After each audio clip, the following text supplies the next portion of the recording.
চুল পড়া, চুলের ঘনত্ব কমে যাওয়া, চুল ধীরে ধীরে পাতলা হয়ে যাওয়া, তাই নিয়ে প্রবলেমে রয়েছে। আমিও সেম প্রবলেমই আমি কয়েক মাস আগেও ফেস করেছিলাম।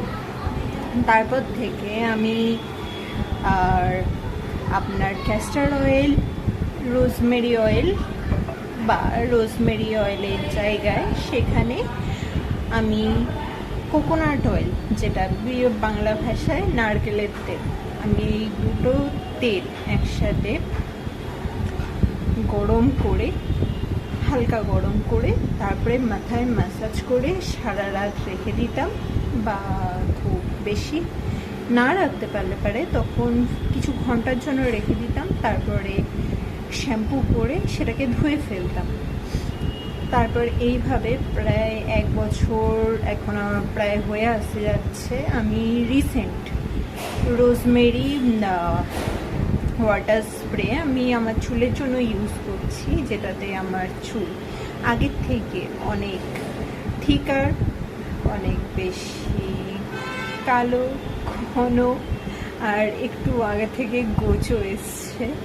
আপনারা আমার আগের ভিডিওগুলো দেখলে পারে বুঝতেই পারবেন যে কিছুটা হলেও একটু গোছ এসছে আমার, সেটাও আস্তে আস্তে ফুলফিল হয়ে আসছে, আরও গোছ আসছে। তো এটা আমার অনেস্ট রিভিউ। তো আপনারা যদি চান যে হচ্ছে আপনাদের চুল ঘন, কালো আর চুল মোটা করতে, চুল বাড়াতে, চুল পড়া কমাতে, যেসব সমস্যা আপনারা ফেস করছেন, চুল পড়ে যাওয়া, চুলের ঘনত্ব পাতলা হয়ে যাওয়া, চুল পাতলা হয়ে যাওয়া, সেগুলোর one and only best solution আপনার হচ্ছে ক্যাস্টর অয়েল। তার সাথে কেরিয়ার অয়েল হিসাবে হয় রোজমেরি অয়েল নিন, বা আপনি নারকেলের তেল নিয়ে সেটাকে উষ্ণ গরম করে, বেশি গরম করবেন না, আপনার মাথার তালু জ্বলে যাবে, কম গরম করবেন।